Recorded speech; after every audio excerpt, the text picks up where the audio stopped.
Good morning everyone, I am Devanshi Chugh and आज मैं आपको पीपीसी समझाऊंगी। PPC production possibility curve. इसे हम प्रोडक्शन पॉसिबिलिटी फ्रंटियर भी कह सकते हैं, इसे हम ट्रांसफॉर्मेशन कर्व भी कह सकते हैं। ट्रांसफॉर्मेशन कर्व इसलिए क्योंकि जब हम एक पॉइंट से दूसरे पॉइंट पे शिफ्ट करते हैं, इस क्यों करते हैं, क्योंकि हमने एक गुड के रिसोर्सेज दूसरे गुड के लिए यूज़ किए, तो इससे उसका पॉइंट चेंज होता है, तो इसलिए हम इसे ट्रांसफॉर्मेशन कर्व कहते हैं। तो कर्व कर्व वर्ड से आप ये समझेंगे कि इसका ग्राफ बनेगा और जो ग्राफ हमें प्रोडक्शन की पॉसिबिलिटीज दिखाएगा कि हम किस तरीके से प्रोडक्शन कर सकते हैं। अब हमने ये पढ़ा था कि रिसोर्सेज लिमिटेड है एंड वांट्स अनलिमिटेड है, तो हमने एक प्रॉब्लम भी पढ़ी थी कि किस तरह से प्रोडक्शन करें कि वो सब तक पहुंच जाए, और इसी को सॉर्ट आउट करने के लिए प्रोडक्शन पॉसिबिलिटी कर्व बनाया गया था। ये एक ऐसा कर्व है जो हमारे रिसोर्सेज को देखते हुए हमें प्रोडक्शन की सारी पॉसिबिलिटीज बताएगा कि हम इस तरह रिसोर्सेज को डिवाइड करके गुड्स की प्रोडक्शन कर सकते हैं। जैसे हम एग्जांपल्स देखते हैं, मैं एक फार्मर हूँ, मेरे पास लैंड है, लैंड मेरा रिसोर्स है, तो अब मेरे पर डिपेंड करता है कि मैं उस पर 100% वीट ग्रो करूँ पूरी लैंड पे, या फिर मैं 100% राइस ग्रो करूँ, या फिर मैं हाफ हाफ कर लूँ, 50 वीट 50 राइस, या फिर मैं 20% वीट ग्रो करूँ एंड 80% राइस ग्रो करूँ। तो वो मेरे पे डिपेंड करता है, मतलब ये कॉम्बिनेशंस बने 80-20 50-50 0-100, तो ये कॉम्बिनेशंस हैं जिससे जो कि बने एक रिसोर्स को यूज़ करके हैं। तो अब हम इसकी डेफिनेशन देखते हैं।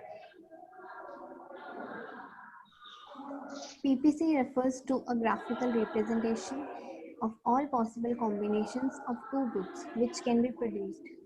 Two goods क्योंकि एक ग्राफ पे दो ही एक्सेस होती हैं और ये एक एजम्पशन भी है कि हम सिर्फ दो गुड्स ही प्रोड्यूस करके इस कर्व को ड्रॉ करेंगे with the given resources and technology in the economy. अब हम इस ग्राफ को बनाने के लिए कुछ एजम्पशंस देखते हैं। रिसोर्सेज आर गिवन, रिसोर्सेज आपको गिवन है ना, आप उसमें बढ़ा सकते हैं उनको, ना आप उसको घटा सकते हैं। Given resources are fully and efficiently utilised, जो भी रिसोर्सेज आपको दिए गए हैं उन्हें आपको अच्छे से यूज़ करना है, मतलब ये नहीं कि आधे रिसोर्सेज किए आधे नहीं किए। टेक्नोलॉजी रिमेन्स कांस्टेंट, टेक्नोलॉजी भी उतनी ही प्रोवाइड आपको करी जाएगी, ना आप उसको बढ़ा सकते हैं ना आप उसको घटा सकते हैं। The amount of resources is fixed but can be transformed from one use to another. Resources का अमाउंट भी फिक्स होगा, बट आप जो गुड्स प्रोड्यूस कर रहे हैं उसमें आप रिसोर्सेज को ट्रांसफॉर्म कर सकते हैं, मतलब एक गुड प्रोड्यूस करते हुए आप दूसरे उसके रिसोर्सेज दूसरे के लिए यूज़ कर सकते हैं। सॉरी, एक एग्जांपल देखते हैं। ये एक कंट्री के रिसोर्सेज को यूज़ करके दो सर गुड्स कोई प्रोड्यूस आवाज नहीं आ रही। करेंगे, जी एंड बी। तो ये देखिए 40 एंड 0, मतलब सारे रिसोर्सेज जी गुड को प्रोड्यूस करने में लगा दिए, तो डी का कुछ प्रोडक्शन ही नहीं हुआ। देन फिर हमने जब थोड़े से रिसोर्सेज जी से डी में शिफ्ट किए, तो वो उसका प्रोडक्शन, जी का प्रोडक्शन कम हो गया, 8 पॉइंट्स कम हो गए, एंड इधर वो ये डी जो है वो 1 प्रोड्यूस हुआ। देन फिर हमने और शिफ्ट किए तो वो 24 एंड दिस वाज 2, 16 3 8 4 0 5। तो ये देखिए ये इसका कर्व है, 40 0 3 32 1 24 2 16 3 8 4 5 0। ये कर्व स्ट्रेट है, ये स्ट्रेट लाइन है। वैसे प्रोडक्शन पॉसिबिलिटी कर्व कहते हैं, इसकी प्रॉपर्टी होती है कि ये कॉनकेव होता है, तो ये इस तरह में ये कॉनकेव है। आई होप समझ में आ गया होगा आपको। तो आगे इसको और अच्छे से समझेंगे जब इसकी प्रॉपर्टीज हम पढ़ेंगे। PPC slopes downward. PPC is concave shape. PPC can shift either leftwards or rightwards. तो अब हम इनके रीजंस देखते हैं, फिर हमें अच्छे से समझ में आ जाएगा। Why downward sloping? Because of inverse relationship between change in quantity from one good and change in quantity of another good. In other words, more of one good can be produced only by taking resources away from the production of another good. मतलब कि एक चीज बढ़ रही है, एक चीज कम हो रही है। जैसे हम एग्जांपल में देखा था कि जी का प्रोडक्शन घट रहा है एंड डी का प्रोडक्शन बढ़ रहा है। तो जहां भी आपको ये इनवर्स रिलेशनशिप देखने को मिलेगा, उसका कर्व आपको डाउनवर्ड स्लोपिंग ही बनेगा उस जब आप कर्व बनाएंगे। और जब ये question I would like to ask over here one thing. Excuse me, sir. Yes, बोलो। आवाज ही नहीं आ रही। बेटा सबको नहीं आ रही या आपको सिर्फ नहीं आ रही? खुशबू, अगर आपको आवाज नहीं आ रही तो अपने मोबाइल डिवाइस को चेक करो और तेज करो उसको। उसका वॉल्यूम आप एकदम हाईएस्ट लेवल पे लेके जाओ, क्योंकि यहाँ पे सबको आवाज आ रही है। I believe everyone is getting the voice. Yes और no at least? No sir, Devanshi की नहीं आ रही। देवांशी की आवाज नहीं आ रही? वाइनी, देवांशी की नहीं आ रही आवाज? सर बैकग्राउंड वॉइस आ रही है सिर्फ। बहुत मतलब बिल्कुल पूरा थोड़ी धीरे है बट हाँ आ रही है। आ रही है आवाज, लेकिन धीरे आ रही है। आपको सुनना पड़ेगा थोड़ा कान लगा के, ठीक है? आपके ईयरफोन्स लगे हुए हैं प्लीज, ठीक है? एक अब यहाँ पर एक सवाल उठता है, मैं कोई भी एक जन प्लीज इसका आंसर दे, बिकॉज देवांशी ने अभी तक ये सवाल का जवाब नहीं दिया, अभी तक जितना इन्होंने सिखाया है। ये जी पॉइंट क्या कन्वे करता है? What does this G point convey?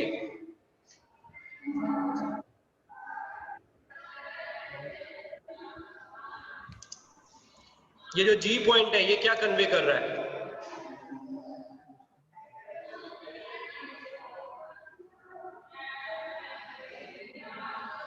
कोई भी बताओ please, raise your hand and give the answer. Because कल जब पेपर आएगा आपके पास, परसों तो आपके पास ही आएगा। Yes Devanshi, go for it. What does this G point convey? Sir ये जी पॉइंट से पता चलता है कि रिसोर्सेज यूटिलाइज नहीं हो रहे हैं ढंग से। इसको अगर हम इकोनॉमिक्स टर्म्स में प्रॉपर्ली बोले तो अंडर यूटिलाइजेशन ऑफ रिसोर्सेज, ठीक है? It is under utilisation of resources. अब एक चीज आप नोट कर लो यहाँ पर कि जो भी इस ग्राफ के, चाहे ये स्ट्रेट ग्राफ हो चाहे ये राउंड ग्राफ हो, अगर कॉन्केव ग्राफ हो, अगर उस ग्राफ के अंदर नीचे के साइड में कोई भी पॉइंट है तो that is under utilisation of resources है। Alright, that is under utilisation of resources. And अगर पॉइंट ऊपर है तो क्या होगा? इस पॉइंट को क्या कहोगे आप? एच पॉइंट को।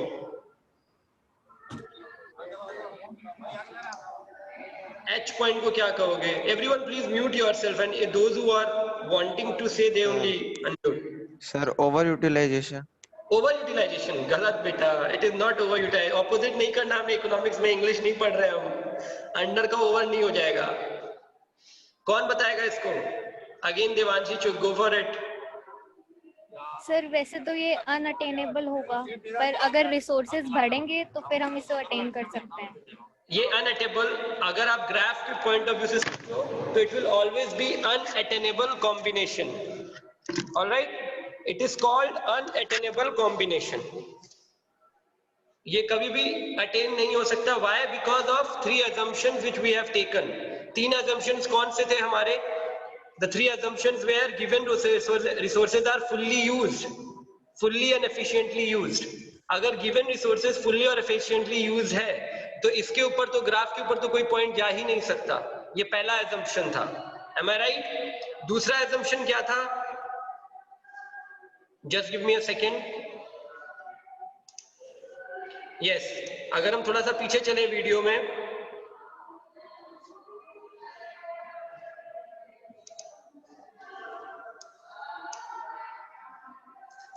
There are three assumptions। कौन कौन से assumptions है, कौन बताएगा मुझे? Yes।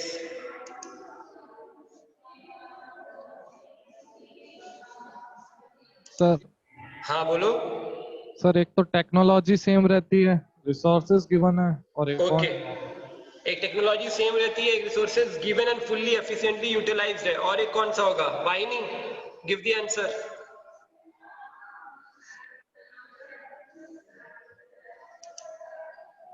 Yes, sir. Give the answer. There are two which has been said by Rahul. What will be the third one? Technology and use आपकी आवाज क्लियर नहीं आ रही बेटा.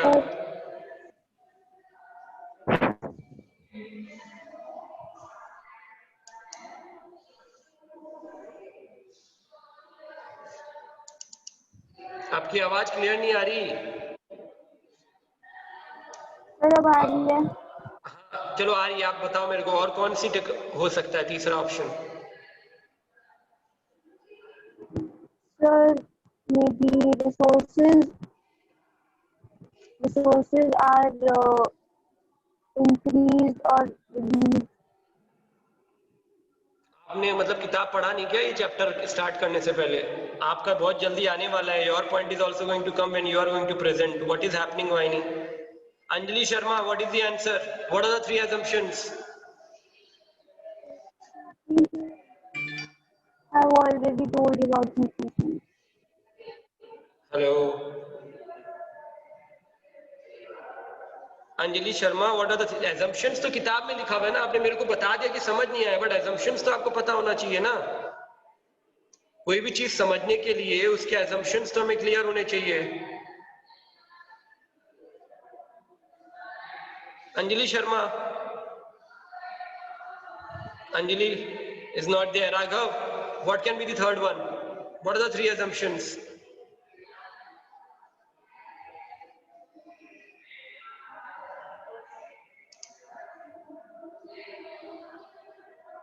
Raghav, are you getting me?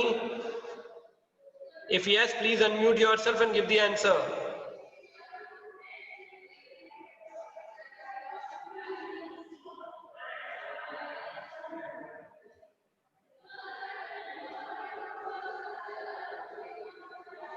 Devanshi, if you are there, please give the answer. What are the three assumptions? As you have prepared it, so you must be knowing it.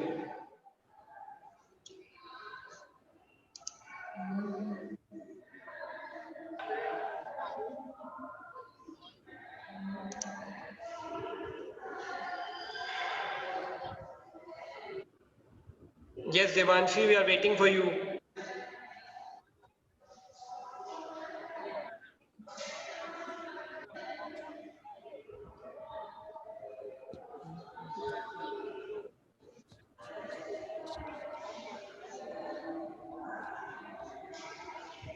Sir बताऊं क्या? हाँ, obviously. Sir एक तो sir पहला तो resources are given fully and वो क्या बोलते हैं efficiently utilized और टेक्नोलॉजी इज कांस्टेंट. Yes. यार तीन assumptions है. आप लोगों ने किताब से अगर पढ़ा ही नहीं है तो फिर क्यों पीपीसी की क्लास लेने आए हो आप? In your book it is written. Her diagram के नीचे लिखा हुआ है. आपको विजुअलाइज तो पूरा प्रॉपर्ली हो रहा है. अभी आके गया था वो वाला स्लाइड आपके सामने. If you are least interested, then we should not take it, I believe.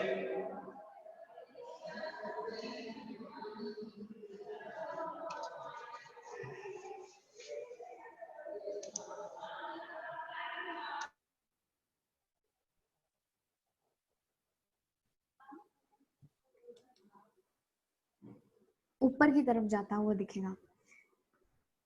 जैसे एक second.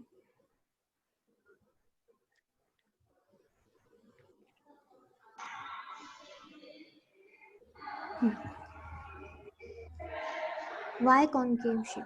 Because of increasing MOC means more and more units of one good are sacrificed to gain an additional unit of another good. MOC समझने से पहले आपको OC opportunity cost समझना पड़ेगा. तो opportunity cost को हम डिफाइन करते हैं next best alternative for one. मतलब कि हम एक एग्जांपल से समझते हैं. एक बंदा ग्रेजुएट हुआ है, उसको 3 जॉब्स मिल रही है. फर्स्ट वाले इसको 30,000 पे कर रही है, सेकेंड 40,000, थर्ड 50,000. तो ये ऑब्वियस है कि वो 50,000 वाली ही चूज करेगा. अब अगर यहाँ पर वो 50,000 वाली चूज नहीं करता तो नेक्स्ट बेस्ट ऑप्शन कौन सा था जो उसने ड्रॉप करा था? वो था 40,000. तो हम रफली ये समझ सकते हैं कि जो उसने सेकेंड ऑप्शन छोड़ा था वो उसका अपॉर्चुनिटी कॉस्ट हो गया। एमओसी ये क्या है? ये बताओ मुझे ओसी अपॉर्चुनिटी कॉस्ट क्या हुआ? Raise your hand and give me the answer. What is opportunity cost?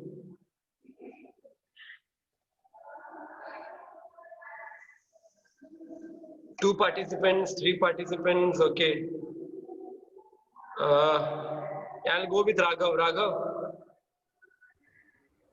Sir जो सेकंड बेस्ट ऑप्शन होता है सेकंड बेस्ट ऑप्शन होता है। Yes sir. अगर मैं इकोनॉमिक्स में कहूँ तो ये गलत हो जाएगा आंसर, अगर आपने ये लिख के आया तो आप। Best अगर आप alternative- सेकंड बेस्ट ऑप्शन लिख के आओगे तो गलत हो जाओगे। No sir, not just Word will be different. That word will be different. Yes, Rahul.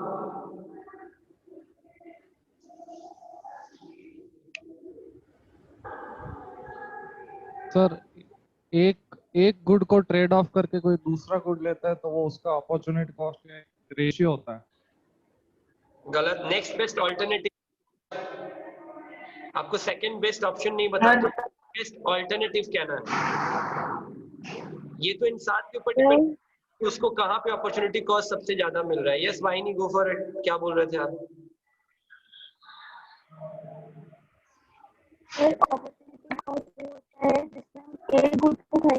आपकी आवाज नहीं आ रही वाहिनी, आपकी आवाज क्लियर नहीं आ रही एकदम भी।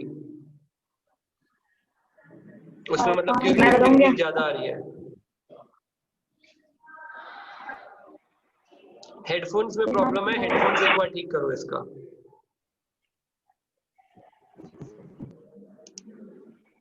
मैं बताऊं क्या? हाँ जी बताइए। The best alternative choice which has to be sacrificed. Yes, the next best alternative choice which has to be sacrificed is the opportunity cost. ठीक है, तो ये आप कल क्या जब पेपर देंगे तो याद रखिएगा। कल आप भूल गए तो प्रॉब्लम हो जाएगी everyone. Okay, there are many questions on opportunity cost, marginal opportunity cost and PPC curve. तो उसको आप बढ़िया से कर लीजिए। कोई भी डाउट हो तो कल की क्लास और है, कभी भी और टाइम पे लगेगी, आप मेरे से पूछ लीजिएगा। एक बार रिव्यू करिए सारे नोट्स को और किताब को पढ़िए प्रॉपर्ली। कहीं पे भी डाउट है just give me just ask me, send me that doubt on WhatsApp, my number. Okay, continuing with the video. हम बताता है कि हमने ये है कि कितने हमने गुड्स सेक्रीफाइस किया दूसरे गुड का एडिशनल यूनिट गेन करने के लिए। तो ये हमें कॉनकेव शेप्ड पढ़ते हुए पता चलेगा अच्छे से। तो हम उसी एग्जांपल से देखते हैं, जी एंड डी वाले से। यहाँ पे डी हुआ 0 से 1 एंड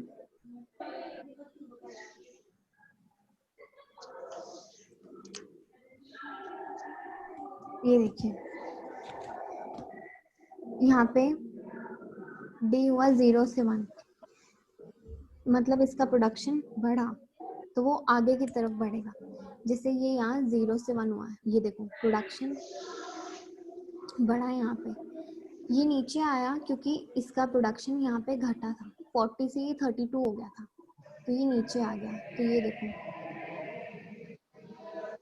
जैसे इसमें ये 0 कॉम्बिनेशन था, 0 1 1 15 and 0, then it was 14 and 1। तो ये 14 मतलब ये एक लूज हुआ, ये एक गेन हुआ। इसी में आगे देखो 12 एंड 2 मतलब ये फिर लूज हुआ एंड ये फिर इतना गेन हुआ। देन था 9। यहाँ पर मैं एक चीज समझाना चाहूंगा आप सबको before you raise your hand.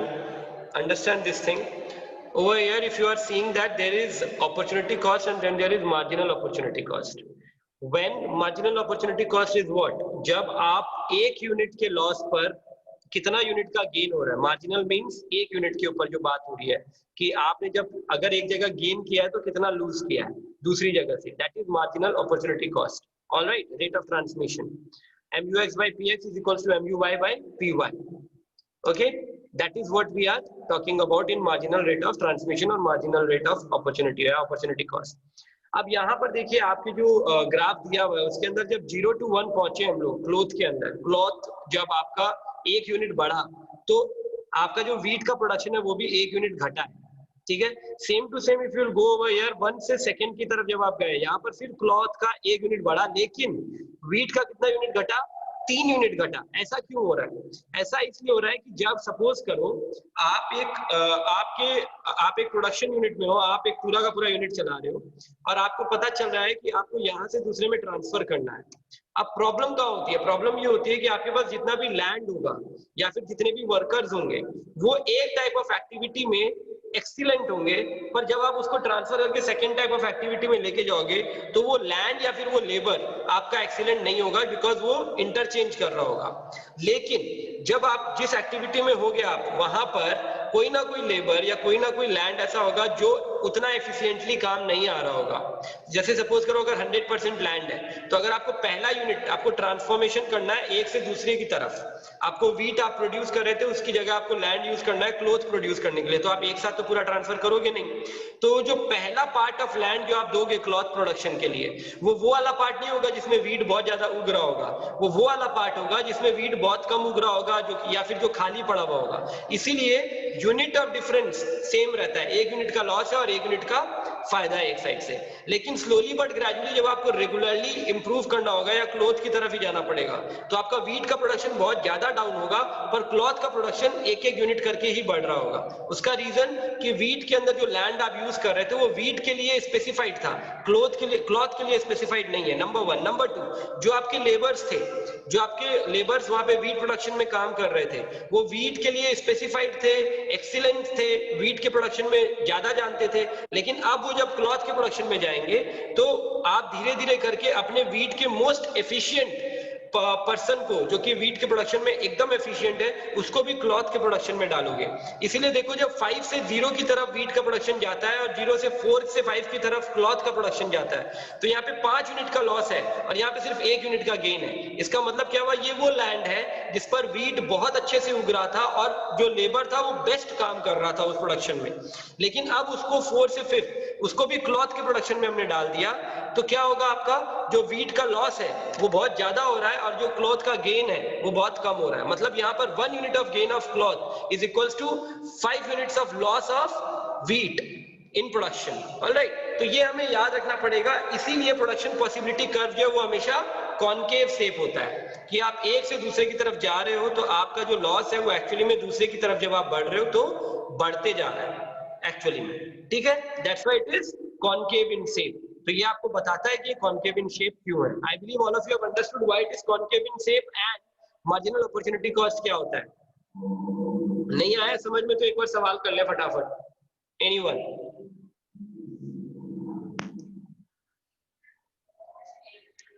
No one is asking me any question. मैं कंटिन्यू करूं वीडियो को? Yes Rahul, you have raised your hand.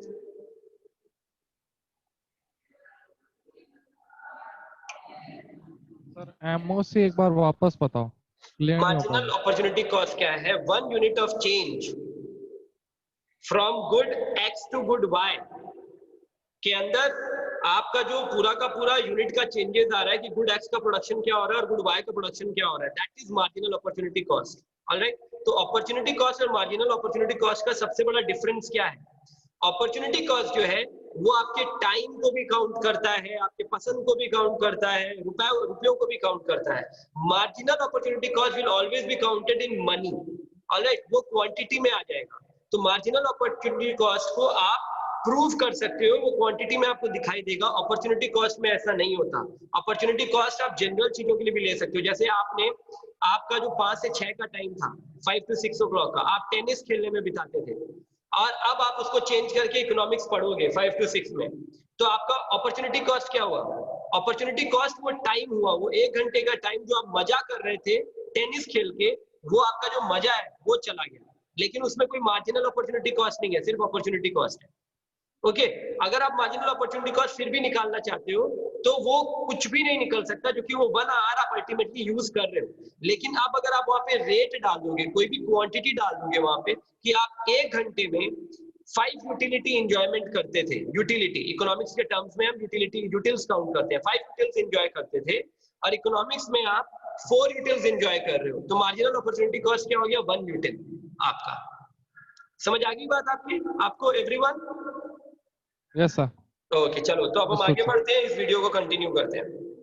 And 3 मतलब ये फिर लूज हुआ इधर एंड ये इधर गेन हुआ एक पॉइंट और, तो इसी तरह ये आगे बढ़ता जाएगा एंड हम इन पॉइंट्स को ज्वाइन करेंगे ना तब ये कॉनकेव शेप में आ जाएगा।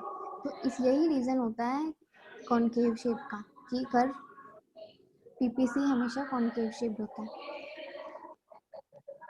पर कभी कभी हम ये देखते हैं कि एमओसी डिक्रीजिंग होती है, तब एक केव कॉन्वेक्स शेप का बनता है।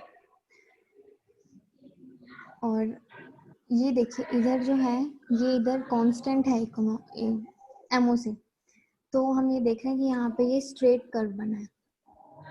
ये देखो ये पूरा स्ट्रेट लाइन ही आ रहा है, तो इसे हम स्ट्रेट कर्व कहते हैं। तो ये आपको याद रखना पड़ेगा कि कब एमओसी डिक्रीजिंग पे कर्व कैसा बनेगा, एमओसी जब कांस्टेंट होती है तब कैसा बनेगा। नेक्स्ट प्रॉपर्टी होती है factors that yes Rahul. Shift in curve. हाँ जी राहुल, आपने रेज किया। हाँ बोलिए सर। ग्राफ में एक हेडिंग, सर ग्राफ में एक और हेडिंग दे रखा है MRT, वो क्या है? Marginal rate of transmission, it's the same thing. Diminishing marginal utility जो होती है ना, ओके सर, ठीक है ना, मार्जिनल रेट ऑफ ट्रांसमिशन, जो ट्रांसमिट कर रहा है उसका जो रेट है। नहीं, हाँ shifting curve. Yes I understood. Okay continue. Factors that affect curve, increase और डिक्रीज इन रिसोर्सेज, मतलब जब रिसोर्सेज डिक्रीज होते हैं और जब इंक्रीज होते हैं तो कर्व शिफ्ट होता है। और टेक्नोलॉजिकल चेंजेस, तो हमें ये देखते हैं change in resources. Because of increase in resources, the curve shifts outwards, and when there is decrease in resources, the curve shifts inwards. मतलब देखो ये जब resources increase हुए तो कर्व आगे की तरफ बढ़ा, एंड जब resources decrease हुए तो वो अंदर की तरफ reduce हो गया। फिर जब टेक्नोलॉजिकल चेंजेस आते हैं, curve A depicts change in technology of products. Curve A जो है ये वाला, वो हमें जब हमने प्रोडक्शन की पॉसिबिलिटी गुड एक्स में चेंज करी, तब ये देखो ये एक एक्स का प्रॉपर्टी चेंज हुआ है। नहीं तो हमें पूरा इसी तरह चेंज मिलता जब प्रोडक्शन की लिए टेक्नोलॉजी बढ़ाई गई, तो फिर सब प्रोडक्शन तो सबका ही बढ़ता, तो ये इसी तरह इंक्रीज होता। पर जब सिर्फ एक ही गुड के लिए बढ़ाई गई है तो वो ये यहाँ पे शिफ्ट होगा सिर्फ, और जब एक गुड के लिए तो when the technology of only one good increases, suppose करो अगर आपके पास क्लॉथ और वीट का प्रोडक्शन का, जैसे हम लोग एग्जांपल देख रहे थे, अगर वीट का टेक्नोलॉजी शिफ्ट होता है, जैसे सपोज करो ट्रैक्टर्स और बढ़िया आ जाते हैं मार्केट में, या मशीनरी और बढ़िया आ जाती है जिससे वीट का प्रोडक्शन बढ़ता है, तो वीट के साइड में जो है वो इम्प्रूवमेंट होगा टेक्नोलॉजी शिफ्ट की वजह से, ठीक है।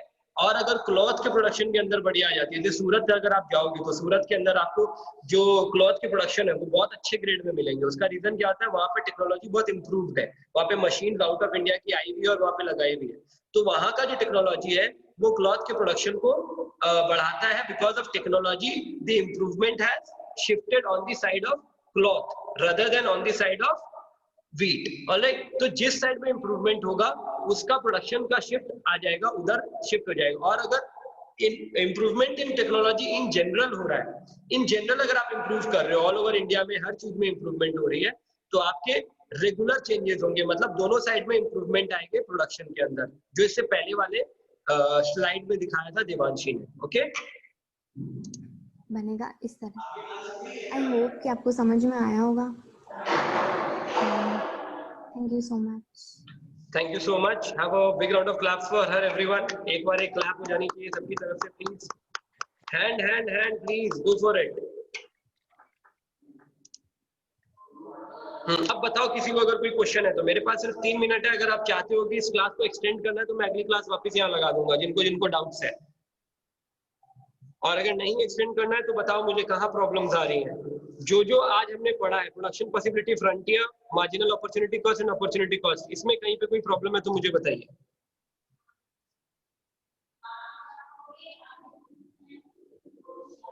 Yes Manish, go for it. Sir PPC straight line सकता है? पीपीसी स्ट्रेट लाइन कब होता है ये उन्होंने बताया था। पीपीसी स्ट्रेट लाइन तभी होता है जब आपका जो मार्जिनल रेट ऑफ ट्रांसमिशन है, जो मार्जिनल अपॉर्चुनिटी कॉस्ट है, वो सेम रेशियो में बढ़ रहा है। जैसे हर बार 1 है तो इधर भी 1 यूनिट ऑफ डिक्रीज हो रहा है, इधर 1 यूनिट ऑफ इंक्रीज हो रहा है। तो सेम रेशियो में अगर बढ़ रहा है तो that is PPC will be a straight line. In general terms, अगर आप इकोनॉमिक्स के जनरल टर्म्स में जाते हो तो ऐसा नहीं होता है जनरली। अगर आप एक से दूसरे में जा रहे हो तो ऑब्वियसली शिफ्टिंग प्रोसेस के अंदर हमेशा जिससे आप शिफ्ट कर रहे हो वहां पर लॉस ज्यादा होगा और गेन कम होगा हमेशा, चाहे आप रियल लाइफ में ले लो, चाहे आप क्या बोलते हैं उसको इकोनॉमिक्स टर्म्स में ले लो। आप अगर एक से दूसरी जगह शिफ्ट करोगे तो हमेशा शिफ्टिंग में एक लॉस जरूर होता है। ठीक है, yes, any other question Kartik Kubera? Sir opportunity cost is what? बहुत सिंपल है। कोई है यहाँ पे जो समझाना चाहेगा अपॉर्चुनिटी कॉस्ट? 2 मिनट बाकी है, फटाफट, जिसको समझ आ गया हो, या फिर मैं बताऊं? मैं बताता हूँ अपॉर्चुनिटी कॉस्ट क्या होता है। Opportunity cost is very simple, एकदम सिंपल एग्जांपल से समझ लो। जो नेक्स्ट बेस्ट ऑल्टरनेटिव होता है वो आपका अपॉर्चुनिटी कॉस्ट है। जैसे सपोज करो कि आप मार्केट गए, आपके पास 10 रुपए हैं और आपके मन में 2 चीजें चल रही है अभी मार्केट में। 10 रुपए से या तो मैं किटकैट लूंगा या फिर मैं डेयरी मिल्क लूंगा। ठीक है, आप मार्केट गए, आप जाके डेयरी मिल्क ले आए, तो आपका नेक्स्ट बेस्ट ऑल्टरनेटिव क्या था उस 10 रुपीज का? किटकैट। तो आपका अपॉर्चुनिटी कॉस्ट किटकैट है। और अगर यहाँ पर हम 4 ऑप्शन डाल देते हैं कि आपके पास 5 से 6 बजे का टाइम है, उसके अंदर आप 4 चीजें कर सकते हो। पहला, आप इकोनॉमिक्स की क्लास ले सकते हो। दूसरा, आप क्रिकेट खेल सकते हो। तीसरा, आप किसी फ्रेंड के साथ बातें कर सकते हो। चौथा, आप नहाने जा सकते हो। अब इनमें से सबसे ज्यादा इंपॉर्टेंस आपको नेक्स्ट बेस्ट किसको दे रहे हो? आप इकोनॉमिक्स की क्लास के बाद जो नेक्स्ट बेस्ट इंपॉर्टेंस दे रहे हो वो आप क्रिकेट खेलने को दे रहे हो। तो आपका अपॉर्चुनिटी कॉस्ट जो है वो जो नेक्स्ट बेस्ट ऑल्टरनेटिव है क्रिकेट खेलना, वो आपका अपॉर्चुनिटी कॉस्ट है। ठीक है, तो जो नेक्स्ट बेस्ट ऑल्टरनेटिव होता है दैट इज अपॉर्चुनिटी कॉस्ट। रुपए की वैल्यू में भी वही होगा, अपॉर्चुनिटी कॉस्ट रुपए के वैल्यू में भी नेक्स्ट बेस्ट ऑल्टरनेटिव यूज जो होगा वो अपॉर्चुनिटी कॉस्ट होगा। Okay everyone, understood? तो चलो, अब मैंने पहले ही अनाउंस कर दिया कि कल एक और टाइमिंग पे क्लास होगी, वो मैं आपको सेंड कर दूंगा टाइमिंग। तो आप लोग सब प्लीज प्रेजेंट हुए उस क्लास के अंदर जिस भी और टाइम पे क्लास होती है। ठीक है, thank you class and have a great day ahead.